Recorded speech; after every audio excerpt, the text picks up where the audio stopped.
العالمين والصلاة والسلام على أشرف الأنبياء والمرسلين والعاقبة للمتقين اللهم صل على سيدنا ومولانا محمد وعلى آله وصحبه وبارك وسلم. All praises be to Allah subhanahu wa ta'ala. All salutations and greetings are upon Prophet Muhammad, peace be upon him. And after that, my dear brothers and sisters, especially my kids, my students, Assalamu alaikum wa rahmatullahi wa barakatuh. Today we have just second, and this is name is sayaqulu.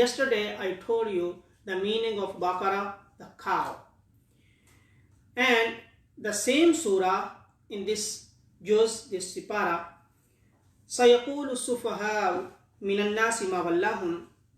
The first ayah of this juz is Surah Al-Baqarah and verse number 142.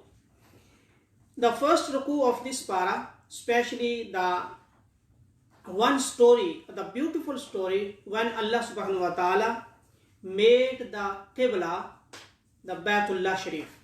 Before this 6 to 17 months, Prophet ﷺ and Sahaba, they used to pray and they used to face Qibla towards Palestine, Baitul Maqdis. And in this ruku, Allah subhanahu wa ta'ala explained all things. Prophet ﷺ in Zuhur prayer, when he was leading prayer and some Sahaba, they were praying behind the Prophet sallallahu alaihi wasallam, and Prophet ﷺ wished to Allah subhanahu wa ta'ala, this is your house, this is your home, Baytullah Sharif in Makkah. Can we do Qibla? This is your house. When Prophet ﷺ wished to Allah subhanahu wa ta'ala, قَدْ نَرَى تَقَلُّبَ وَجْهِكَ فِي السَّمَاءِ. Allah subhanahu wa ta'ala said this. جب نبی کریم صلی اللہ علیہ وسلم نے خواہش ظاہر کی, Prophet ﷺ wished this, then Allah subhanahu wa ta'ala said, O beloved Prophet Muhammad sallallahu alaihi wasallam, doesn't matter. Baitul Maqdis is my home and Baitullah Sharif in Makkah, this is my home too. If you want, you turn your face during the prayer. And that time Prophet ﷺ turned his face from Baitul Maqdis to Baitullah Sharif. And then Alhamdulillah, from that too, and at the end, till the day of judgment, inshallah, we have this Qibla for our prayer. The first thing Allah subhanahu wa ta'ala explained in this first ruku of this sipara.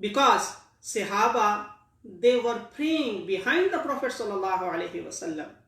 When Prophet ﷺ turned his face from Baitul Maqdis to Baitullah Sharif, some namazi, musalli, when they saw Prophet ﷺ turned his face, they turned their faces behind the Prophet sallallahu alaihi wasallam without thinking.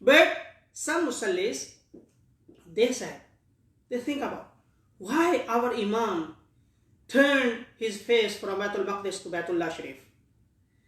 And Allah subhanahu wa ta'ala said,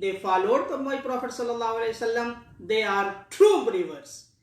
But the other thing,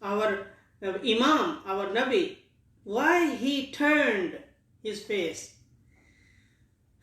Allah subhanahu wa ta'ala said کہ انہوں نے سوچا کہ ایسا کیوں ہوا، ان کا ایمان پکا نہیں تھا.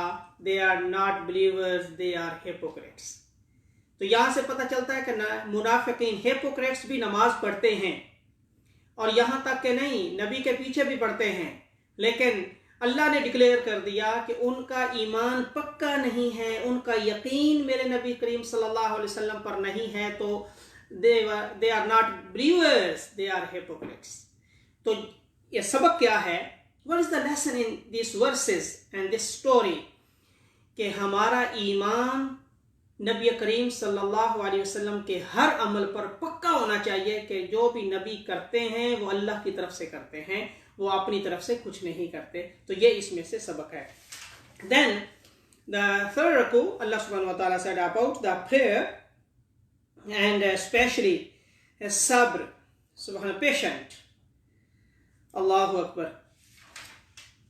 Allah subhanahu wa ta'ala said, Ya ayyuhalladhina amanu ista'inu bis-sabri was-salah, inna Allaha ma'as-sabirin. O believers, always seek help from me through patience and prayer. اللہ تعالیٰ نے فرمایا ہے کہ میری ہیلپ مانگو صبر کے ساتھ اور نماز کے ساتھ. تو یہ جو پریزنٹ سچویشن ہے، اس میں بھی ہمیں سبق مل رہا ہے کہ اس پہ ہمیں صبر کرنا ہے، اور دوسرا نماز نہیں چھوڑنی. ان اللہ مع الصابرین، یہ اللہ کی طرف سے آزمائش ہے. This is our test from Allah subhanahu wa ta'ala. The test of our iman, the test of our faith. We seek help from Allah subhanahu wa ta'ala with patience and prayer. نماز نہیں چھوڑنی، بلکہ extra نماز تراویح بھی ہم نے ادا کرنی ہے. Then وَلَا تَقُولُوا about murders، شہداء کے بارے میں اللہ رب العزت نے ان آیات پہ فرمایا کہ they are alive، کہ شہداء جو ہوتے ہیں انہوں نے اپنی زندگی دین پر خرچ کی ہے تو وہ ہمیشہ زندہ ہوتے ہیں. They are always alive but you have no شعور about them، کہ تمہیں ان کے بارے میں نہیں پتا، تمہیں نہیں پتا کہ وہ کیسے اللہ رب العزت کی بارگاہ سے کھاتے پیتے ہیں، وہ زندہ ہوتے ہیں. وَلَنَبْلُوَنَّكُمْ and verse number 155 Allah subhanahu wa ta'ala said, and we will most certainly test you, O believers, we will test you somewhat by means of fear and hunger and certain loss of wealth and lives and fruits.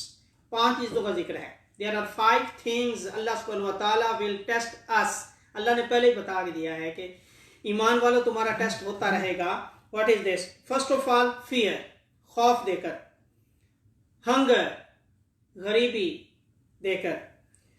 مال اور انسانوں کا نقصان کر کے، مطلب یہ کہ کبھی ویلتھ مال ضائع ہو جائے گا، اور کبھی تمہارے اپنے جو ہیں قریبی ان کی وفات ہو جائے گی. والثمرات، اور کبھی ایسا بھی ہوگا تمہارے باغات، فروٹس، وہ اللہ رب العزت کی طرف سے ٹیسٹ کے طور پر وہ ضائع ہو جائیں گے. یہ اللہ کی طرف سے ٹیسٹ ہوگا. اور چھوٹے بچے جو فوت ہو جاتے ہیں تو اس کا مطلب یہ بھی یہی ہے. وَبَشِّرِ الصَّابِرِينَ but give glad tidings to those who observe patience. لیکن اللہ نے فرمایا ہے کہ صبر کرنے والوں کے لیے خوشخبری ہے. ان سارے سچویشن پر صبر کرنا ہے، نماز ادا کرنی ہے. اور اسی کے ساتھ اگلی آیت ہے جو بڑی مشہور و معروف فیمس ورس، اِنَّ لِلَّهِ وَإِنَّا إِلَيْهِ رَاجِعُونَ. یہ پڑھا کرو جب بھی کوئی تمہارا نقصان ہو تو اللہ رب العزت تمہیں بہت بڑی اس پر اپنی رحمت سے نوازے گا. تو یہ پڑھا کرو، صبر کیا کرو اور نماز ادا کیا کرو. اور پھر اگلی آیات کے اندر اللہ رب العزت نے حج اور عمرے کے بارے میں ارشاد فرمایا، ان الصفا والمروہ من شعائر اللہ. صفا اور مروہ، وہ جو پہاڑیاں ہیں بیت اللہ شریف کے ساتھ، ان کا ذکر اللہ تعالیٰ نے اس صورت کے اندر بیان کیا ہے کہ they are the شعائر اللہ، they are the signs of اللہ سبحانہ و تعالیٰ. ان کا بھی ذکر فرمایا، حج اور عمرہ کا ذکر فرمایا. اور پھر اگلے رکوع کے اندر اللہ رب العزت نے خاص طور پر تخلیق کائنات، اس کا ذکر فرمایا. پھر اگلے رکوع کے اندر، 5ویں رکوع کے اندر حلال و حرام، اس کے بارے میں ارشاد فرمایا کہ حلال چیزیں کیا ہیں اور حرام چیزیں کیا کیا ہیں. خاص طور پر فرمایا in 5th رکوع of this para، انما حرم علیکم المیتۃ والدم ولحم الخنزیر وما اہل بہ لغیر اللہ. He has made unlawful for you only the dead animals and the blood and the flesh of swine and the animals over which whilst sacrificing the name of someone other than Allah subhanahu wa ta'ala.